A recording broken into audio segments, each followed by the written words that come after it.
ഇല്ലാത്തതിനെ ചൊല്ലിയല്ലേ നമ്മുടെ പല സങ്കടങ്ങളും. ഒരു കഥ പറയാം. രാജാവും മന്ത്രിയും എല്ലാ ദിവസങ്ങളിലും വൈകുന്നേരം ഗ്രാമവഴികളിലൂടെ സഞ്ചരിക്കുക പതിവാണ്. അങ്ങനെ സഞ്ചരിക്കുമ്പോൾ സ്ഥിരമായി കാണുന്ന ഒരു ഭവനത്തിൽ കുടുംബാംഗങ്ങൾ തമ്മിൽ എപ്പോഴും കളിയും ചിരിയും, ആ കുടുംബത്തിലാകെ ഒരു സമാധാന അന്തരീക്ഷം.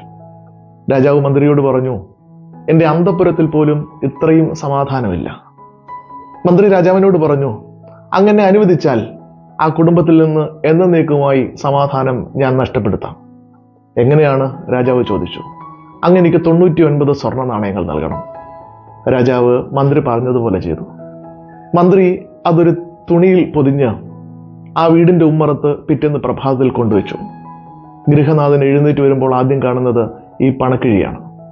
അത് തുറന്നു നോക്കിയപ്പോൾ 99 സ്വർണ്ണ നാണയങ്ങൾ. ഒന്ന് നഷ്ടപ്പെട്ടു എന്ന് കരുതി അയാൾ ആകെ ആകുലപ്പെട്ടു. കുടുംബാംഗങ്ങൾ ഓരോരുത്തരെ വിളിച്ചു തുടങ്ങി. നിങ്ങൾ ഇതിൽ നിന്ന് ഒരു സ്വർണ്ണ നാണയം എടുത്തോ. അങ്ങോട്ടും ഇങ്ങോട്ടും പഴിചാരുവാൻ തുടങ്ങി, പരസ്പരം കുറ്റപ്പെടുത്തുവാൻ തുടങ്ങി. അങ്ങനെ ആ കുടുംബത്തിൽ നിന്ന് കളിയും ചിരിയും സമാധാനവും നഷ്ടപ്പെട്ടു തുടങ്ങി. നമ്മുടെ വ്യക്തി ജീവിതത്തിലും ഇതാണ് സാധാരണയായി സംഭവിക്കുന്നത്. ഇല്ലാത്തതിനെ ചൊല്ലിയാണ് നമ്മുടെ വേവലാതിയും അങ്കലാപ്പും. അതോടെ നമ്മുടെ ഉള്ള സമാധാനം നഷ്ടപ്പെട്ടു തുടങ്ങും.